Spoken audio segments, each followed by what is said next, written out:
Hey guys, welcome back to another episode in the Camper tonight. Just a reminder to everybody that's been keeping up with it. This coming Wednesday will be the first storytime episode where I'll use somebody's story that they sent in. So send in your tournament stories to h.newberryfishing@gmail.com. If I use your story, I'll send you a free swim jig. Just either leave your name or something with it or some type of way for me to contact you. If not, I'll just email you back to that email address that you sent me the story with. But anyway, getting into what we are talking about tonight.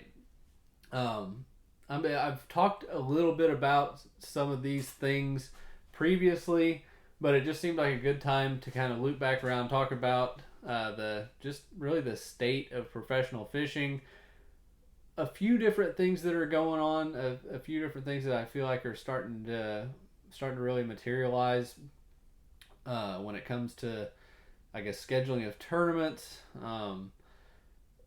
qualification to get into the major tours, things like that. So to start out, uh, looks like yet again we've got a massive field for the Toyota Series on the Harris chain.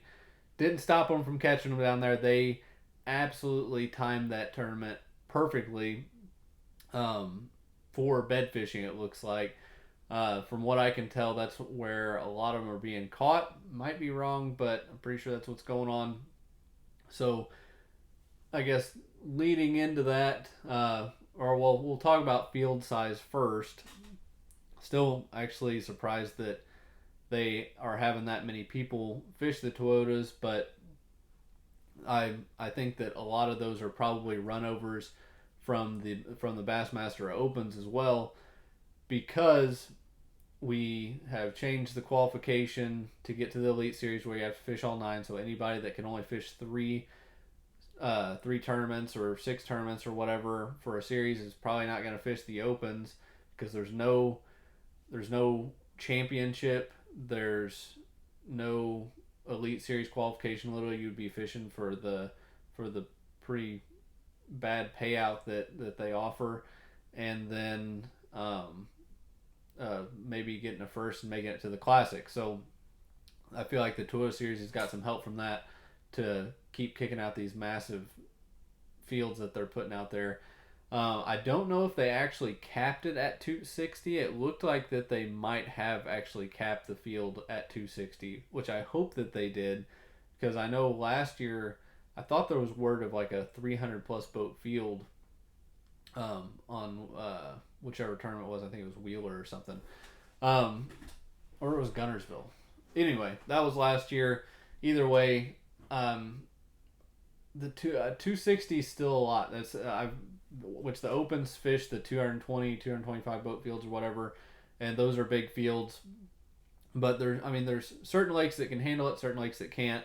But those are some pretty huge fields to be putting out there. I do think that is too much. I think that can possibly be a little too much on a fishery over time if we're really going to start sending out 250 plus boat fields. And if you look at what's happened on the Harris chain, it seems to be a bed fishing spawn tournament. I think that out of like the 260 boat field, nobody zeroed. I think there was maybe three people that zeroed at the bottom, which one of them was Buddy Gross. So I'm sure that those three people might have been some people that ended up not fishing and or had boat trouble or something.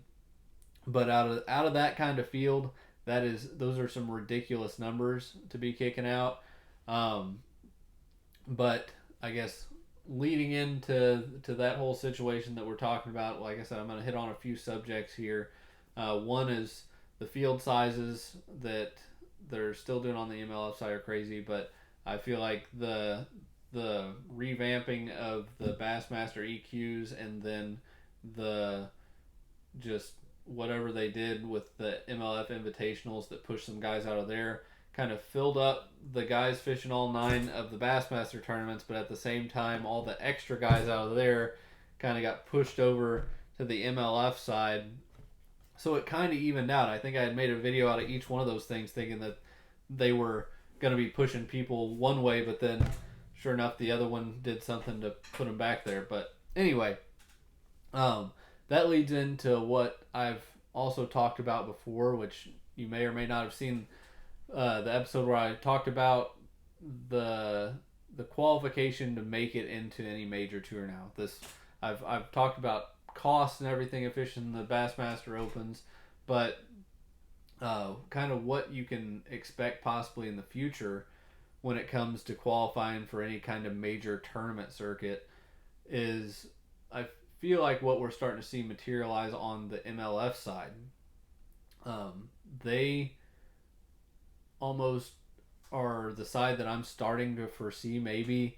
I feel like eventually one of the sides is gonna eke out the other. The Bassmaster side definitely just has the leading edge when it comes to everything, but they don't have the whole format altogether like the MLF side is kind of working their way into. So the Bassmaster Elite Series, to further evaluate on that, is a mildly big field when if you ask me when it comes to a tournament field at that level. So when you're looking at fishing 100 or around 100 guys at the highest level out on the lake at a time, kind of sucks. But then you look at the MLF side, they've kind of got the whole splitting the field up thing down, and now they're going back to a 5-fish limit. So for me personally, I've talked about this before also, I'm a 5-fish limit guy. I think that I would suffer in a field that was fishing for every fish count. So that side now looks almost equally as appetizing because the field is smaller each day if they keep that format the same, which they change a lot of things quite a bit, but I feel like we're eventually going to settle here. And so now you're looking at possibly smaller fields on the lake each day, the 5-fish limit, and then Bassmaster still has the larger field now and is also 5-fish, but you've got that middle ground of the invitationals, which is really tough to get by, but I think that both of them will make their way into that.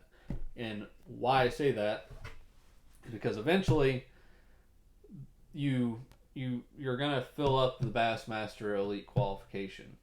So when you do that, you can either leave it to where each year, which I don't know if people know this, to get into the Bassmaster Opens a lot of times because of the wait list, when the fields are filling up, you've got to be sitting at your computer ready to go, just putting in your information over and over because it almost crashes the system every time when it opens up because there's so many people trying to sign up. So you can't do that continually. So the 3-tier system on the MLF side, sorry to keep jumping around with this stuff, but the 3-tier system that they have on the MLF side, I feel like is almost something that Bass will eventually have to do. I don't know really a big way around it. So eventually you're probably going to have to qualify to even get into the Bassmaster Opens. So the invitationals are essentially the MLF Opens, if you want to compare them that way. The field sizes are similar, a little bit smaller in the invitationals. You're still not going to make a ton of money off winnings. That's the Opens. You need sponsorship to fish it. That's the Opens. The only difference is the invitationals you actually have to qualify to get into. So in the grand scheme of things, I guess what I'm getting to is that I think that MLF is starting to figure something out here.